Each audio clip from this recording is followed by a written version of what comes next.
আমার পরের ছবি, শুধু ছবি নয়, ছবির সমস্ত কলা কুশলী থেকে নিয়ে আসবো। আজকে আমি আমার কথা রাখতে এসেছি, আজকে রঘু ডাকাতের প্রত্যেকটা টিম আমরা আজকে চলে এসেছি।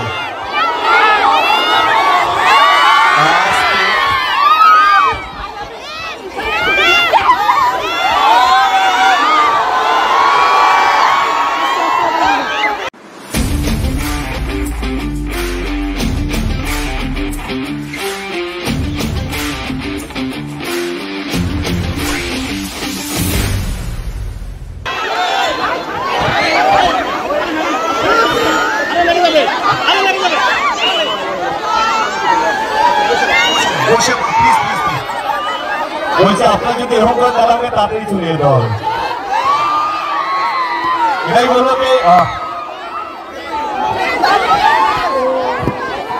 কার সাথে এসছো? বাবা মা কই? বাবা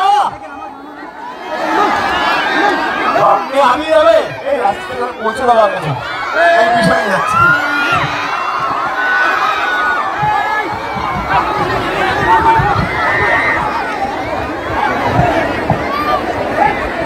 আস্তে আস্তে আস্তে গাইস গাইস আস্তে।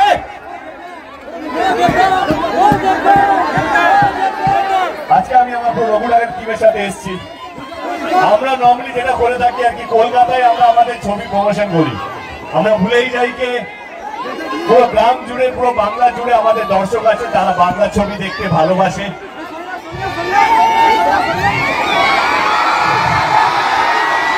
বাংলা ছবিকে আগলে রেখেছে, যারা আমাকে দেব বানিয়েছে, যারা যারা লড়াই করে বাংলা ছবির জন্য, যারা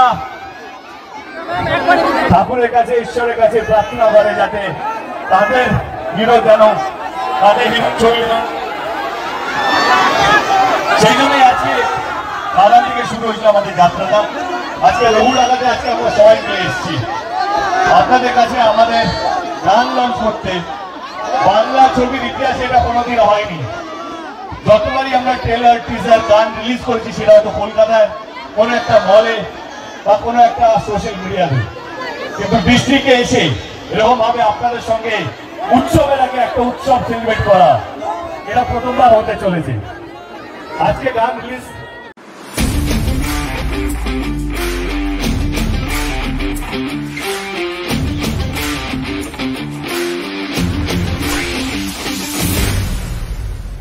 আজকে আমি এই মঞ্চে স্টার নই, এই মঞ্চে আছে দুজন স্টার, একটা হচ্ছে নীলায়ন চ্যাটার্জি আর একটা হচ্ছে ঈশান মিত্র। তো ঈশান কই? সুর দিয়েছে, ঈশান গিয়েছে। ঈশান নীলায়ন আমার আগের গানটাও ওরাই বানিয়েছিল, বাপ এসেছে, কারো মনে আছে? আজকে ওইটা গাইবি না, ওইটা গাইতে হবে না। ওকে ভাই, যার জন্য আজকে আমরা এখানে উপস্থিত তাদেরকে প্রসেনকে থ্যাংক ইউ সো মাচ। এত সুন্দর পরিবেশ তৈরি করার জন্য, এত সুন্দর কম সময়ের মধ্যে বৃষ্টি হচ্ছিল, ঝড় হচ্ছিল, তার মধ্যে এরকম একটা মঞ্চ তৈরি করা, এরকম একটা জিনিস তৈরি করা, প্রসেনজিৎকে মন থেকে অসংখ্য ধন্যবাদ আমার টিম রঘু ডাকাতের পক্ষ থেকে। এবার আমি বলবো নীলাকে কিছু বলার জন্য, ঈশানকে কিছু বলার জন্য, তারপরে আমরা গানটা দেখে নেবো।